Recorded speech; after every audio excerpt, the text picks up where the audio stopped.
Audio clip number 67 انشاءاللہ عز و جل اس آڈیو کلپ میں قرآن پاک کی سورہ بقرہ کی آیت نمبر 193 سے 195 تک کی تلاوت، ترجمہ اور تفسیر صراط الجنان سنیں گے۔ بسم اللہ الرحمن الرحیم۔ ترجمہ: اللہ کے نام سے شروع جو نہایت مہربان رحمت والا ہے۔ وقاتلوهم حتى لا تكون فتنة ويكون الدين لله فإن انتهوا فلا عدوان إلا على الظالمين۔ ترجمہ: اور ان سے لڑتے رہو یہاں تک کہ کوئی فتنہ نہ رہے اور عبادت اللہ کے لیے ہو جائے، پھر اگر وہ باز آ جائیں تو صرف ظالموں پر سختی کی سزا باقی رہ جاتی ہے۔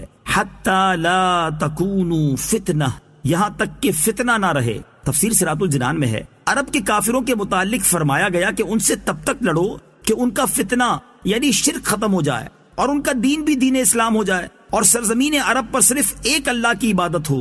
لہٰذا اگر وہ کفر و باطل پرستی سے باز آ جاتے ہیں تو پھر ان پر کوئی سختی نہیں کی جائے گی۔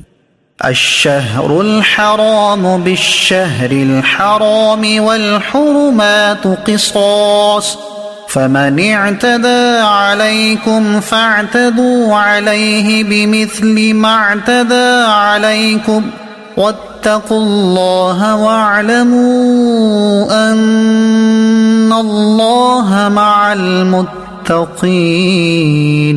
ترجمہ: ادب والے مہینے کے بدلے ادب والا مہینہ ہے اور تمام ادب والی چیزوں کا بدلہ ہے، تو جو تم پر زیادتی کرے اس پر اتنی ہی زیادتی کرو جتنی اس نے تم پر زیادتی کی ہو، اور اللہ سے ڈرتے رہو اور جان رکھو کہ اللہ ڈرنے والوں کے ساتھ ہے۔ الشہر الحرام بالشہر الحرام، ادب والے مہینے کے بدلے ادب والا مہینہ ہے۔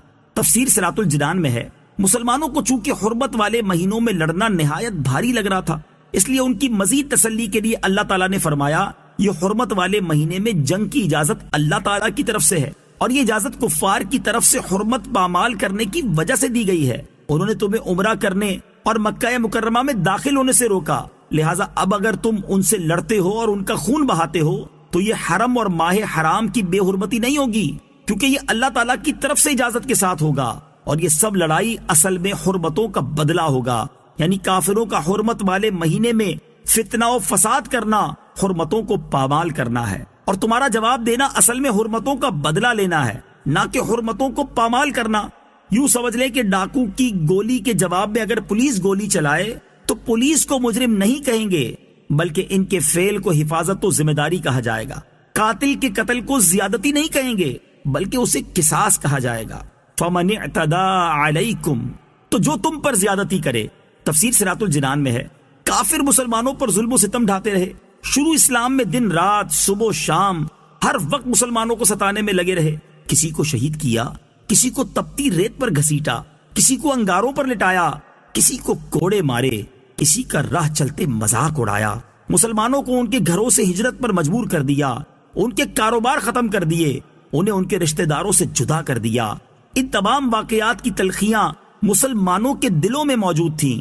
اب جبکہ مسلمانوں کو بدلہ لینے کا موقع مل رہا تھا تو اس بات کا امکان تھا کہ مسلمان بھی بدلہ لینے میں اپنے جذبہ انتقام کو بھرپور طریقے سے پورا کرتے اور بدلہ لینے میں حد سے بڑھ جاتے، لیکن اللہ تعالیٰ نے اس سے پہلے ہی مسلمانوں کو سمجھا دیا کہ تم پر جنہوں نے زیادتیاں کی ہیں تمہیں ان سے بدلہ لینے کا اختیار تو دیا جا رہا ہے، لیکن تم اتنا ہی بدلہ لے سکتے ہو جتنی انہوں نے تم پر زیادتی کی، اس سے زائد کی تمہیں ہرگز اجازت نہیں۔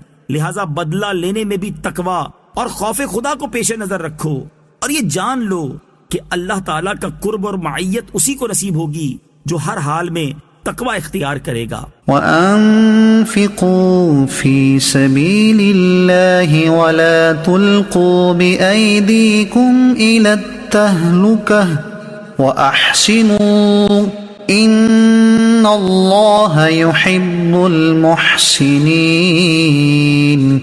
ترجمہ: اور اللہ کی راہ میں خرچ کرو اور اپنے ہاتھوں خود کو ہلاکت میں نہ ڈالو اور نیکی کرو، بے شک اللہ نیکی کرنے والوں سے محبت فرماتا ہے۔